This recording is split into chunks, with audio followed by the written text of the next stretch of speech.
Hello everybody, it's your art teacher, Mr. Mingoni. Welcome to your art class. This is going to be super fun. We have kind of a game to play today, which is always fun. Who doesn't like games, right? It's a game, but it's also going to help you develop some cool creative thinking and drawing skills. So, our learning target here is we're going to draw 6 irregular shapes, okay? So I'll show you what that means. Here we have, or I'll just review these first. So we were going to draw 6 irregular shapes, and we're going to turn those shapes into pictures.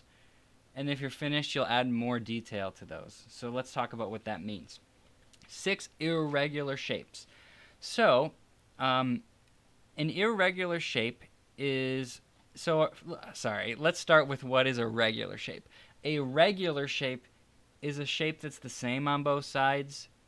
Like you could think of it as, triangle, circle, square. Those are just plain old regular shapes, right? An irregular shape is like a funky shape. I like to call them funky shapes. It's like a made up shape. It's not the same on both sides.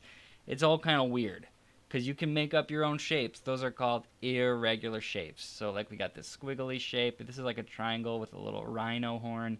This curly, bumpy, slimy shape. All right, those are irregular shapes. So you're going to make 6 of those on your paper. Let me aim my camera down here. And I got to flip it. There we go. I'll make this bigger so you can see what I'm doing. So I'm going to start with 6 irregular shapes. I'm not scribbling, but I'm also not going to think too much about it. I'm just making up a shape, some wiggly parts, some curly parts, okay? And you can use any art supplies you have at home. It's fine. I'm going to make 6. So maybe I'll make one that's like tall. I don't know what kind of shape that is. Okay. And then maybe I'll do...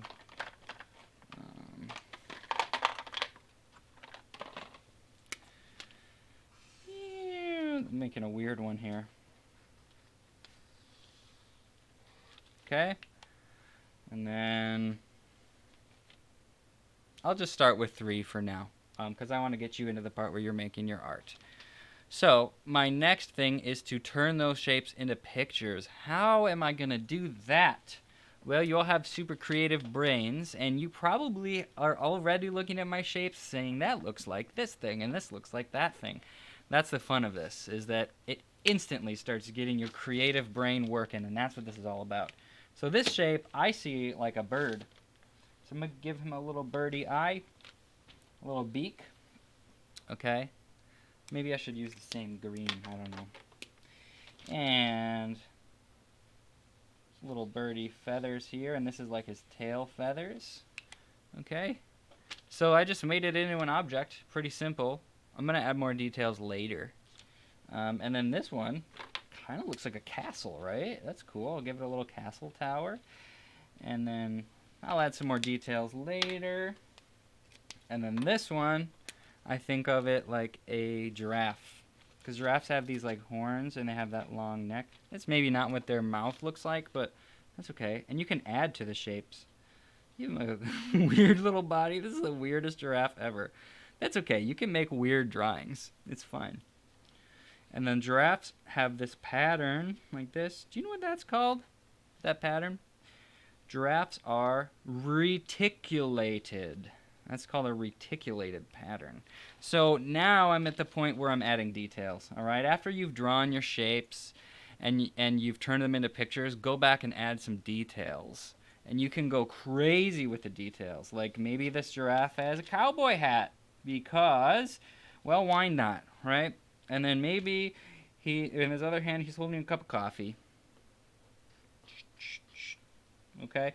And then like my castle, maybe I want to add some bricks onto the castle. Right? And then maybe I add like a little flag, and I could just make it a whole castle. Like you can just add things on. The point of this is to let your imagination run wild and just keep doing more and more and more, right? Maybe this duck, I will add like a little pond around him. And what could I put in the pond? I could put a frog, and I could put this and that. So Even if you're finished, just keep adding more, and you're gonna have the funniest little drawing here. It's gonna be lovely. So here I'm gonna shrink this down a little bit. I have this screen here. You can go ahead and start drawing your 6 irregular shapes. I'm gonna turn my mic off for a bit so I'm not interrupting you, but I'm gonna keep drawing on here. I'm gonna keep drawing and adding details so you can take a peek at what I'm doing as well. All right, let's get started.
Okay, this is probably a good time for a break. And I'd like to show you what I made here. Usually I would have my students get up and walk around the classroom, but we can't do that right now. So you can get up and stretch, and you can see what I did here with my irregular shapes. I've got a weird giraffe with a coffee cup and a cowboy hat. This one, I didn't know what to do, so I just made it a crazy face with rainbow hair. We got a little monster. This kind of looks like Gengar from Pokemon. It's kind of just a weird monster. We got this duck who's got like a cool hat and a chain. I added some more to my castle, and a little frog in the water. And I could keep on going and going. We are going to wrap up our lesson, but that doesn't mean you have to stop drawing. I would say if you don't have your 6 pictures done, get those finished and add some details. And you know what? If you got some time, keep on drawing. Who says you got to stop, okay? And another thing, this is a fun thing that you can do with friends or family. Let me get my camera back here. There we go.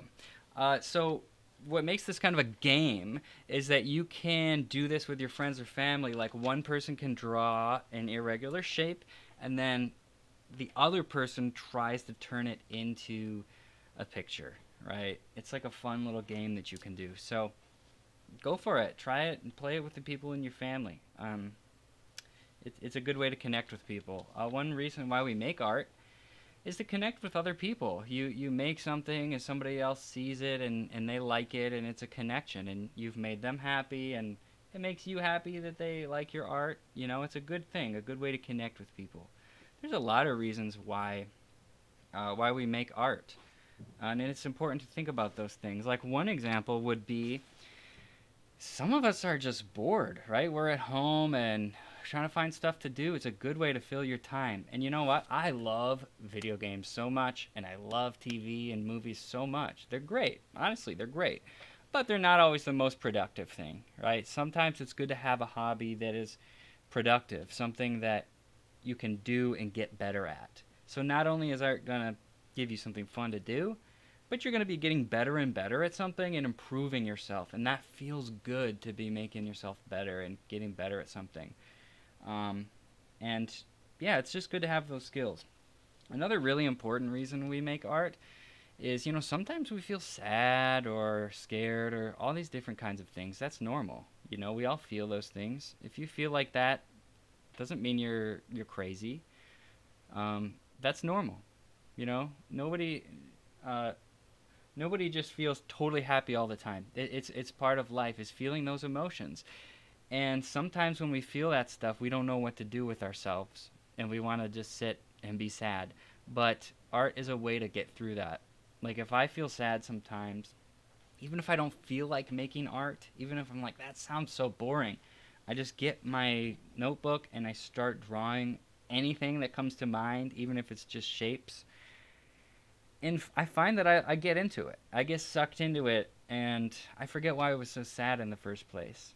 And then I end up making something good and making myself better at something, and those bad feelings kind of melt away. It's part of the magic of art. So I hope with all my heart that you can learn to do that as a way to do something good with your time. All right? So keep making art, and please send me your art. All right? Let me put my email address up here, okay?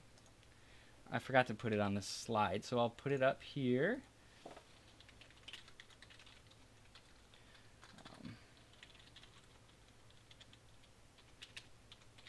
Okay. So my email is, drum roll please, the longest drum roll in the world.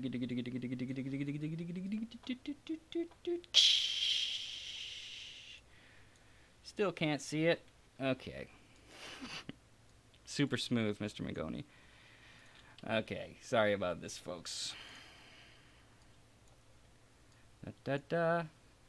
See, things don't always go perfectly the first time. That's okay. That's normal. All right, that's my email. Hi, email. How you doing up there? Good. You can send me your art there. I love seeing your art. I miss seeing your art and your smiling faces. So send me some art, and if I get enough, I'll put a little gallery together online for us to look at. That's going to be really cool. So keep making art. Make your art with love and happiness, and make your world better with your art, all right? And just keep being your best self. I love you all. That's why we do this, okay? That's why us teachers, that's why we teach, because we love you and we think you're great, all right? Yes, you. You're cool, you're great, you're awesome, and you're going to do good with this art stuff and everything else in life. Just keep working hard and being your best. All right, bye-bye.